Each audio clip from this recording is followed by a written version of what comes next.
सम्पूर्ण नमस्ते। नेप्से नाउँमा यहाँहरूलाई फेरि पनि स्वागत छ। सुरुमा सर्वप्रथम आज सिडिएससीको करेन्ट इस्यु अपडेटको बारेमा जानकारी दिन गइरहेको छु। आज एमबिएल इक्विटी फन्डको 53,715 जनाले अप्लाई गरिसक्नु भएको छ। नेको इन्सुरेन्स लिमिटेडमा रिजर्भ राइट सेयरमा 25,236 जनाले अप्लाई गरिसक्नु भएको छ। प्योर इनर्जी लिमिटेडमा रिजर्भ फरेन इम्प्लोइमेन्टमा चाहिँ 55,644 जनाले अप्लाई गरिसक्नु भएको छ। अब चाहिँ हामी आजको नेप्से समरीमा जाँदैछौँ। नेप्से आज 7.66 अङ्कले घटेर 0.28%ले घटेर 2697.04 अङ्कमा आएर बसेको छ। आज चाहिँ 86 स्टकहरू चाहिँ बढेको छ भने 153 स्टक डिक्लाइन भएको छ भने 4 स्टक चाहिँ अनचेन्जको अवस्थामा छ। त्यस्तै गरी टप गेनर्स टप 5 कम्पनीमा एमएलबिबिएल आज 9.96%ले बढेको छ। एचबिपिएल 9.90%ले बढेको छ।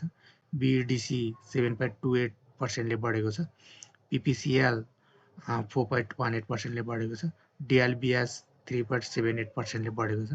त्यस्तै गरी टप 5 टप लुजर्स कम्पनीमा एसएलबिएसएल 8.21%ले घटेको छ। आरएचजिसिएल 7.72%ले घटेको छ। आरएमएफ1 3.379%ले घटेको छ। युएसएचइसी 3.31%ले घटेको छ। एसपिएचएल 3.29%ले घटेको छ। त्यस्तै गरी टप टर्नओभरमा आज एचआरएल, जिएचएल, एनआरआइसी, एलआइसिएन, एनएबिबिसी को टप टर्नओभर भएको छ। त्यस्तै गरी टप भोल्युममा जिएचएल, एचआरएल, पिपिसिएल, एचआइडिसिएलपी अनि निफ्राको भएको छ।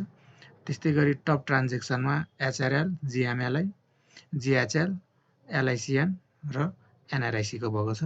त्यस्तै गरी नेप्सेको मार्केट समरीमा आज 4,34,66,32,263.57 रुपियाँको चाहिँ टोटल टर्नओभर भएको छ। त्यस्तै गरी टोटल ट्रेडेड सेयरमा 82,37,902 को चाहिँ टोटल ट्रेडेड सेयर्स भएको छ। त्यस्तै गरी टोटल ट्रान्जेक्सन 50,834 भएको छ। त्यस्तै गरी टोटल स्क्रेप ट्रेडेडमा 313 वटाको छ।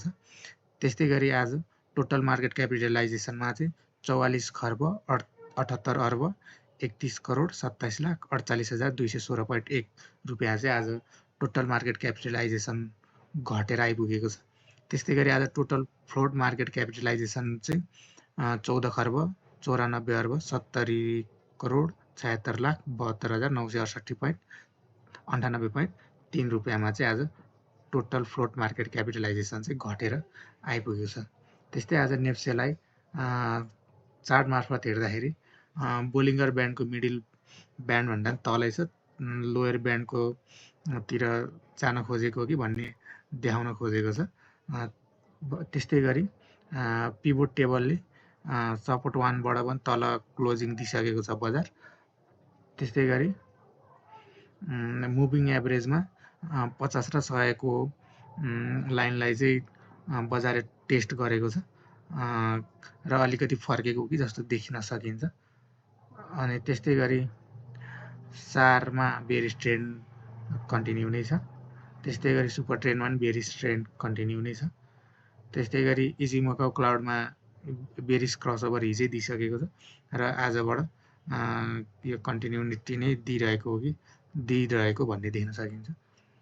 त्यस्तै गरी 926 को एमए क्रसलाई हेर्दाखेरि आज बेरिस क्रसओभर बनेको छ।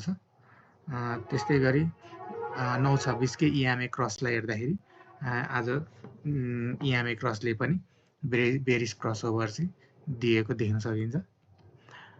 त्यस्तै गरी म्याकडीमा बेरिस क्रसओभरलाई नै कन्टिन्युटी छ र हिस्टोग्राम 0 भन्दा तल लामो हिस्टोग्रामहरू बनिरहेको देख्न सकिन्छ।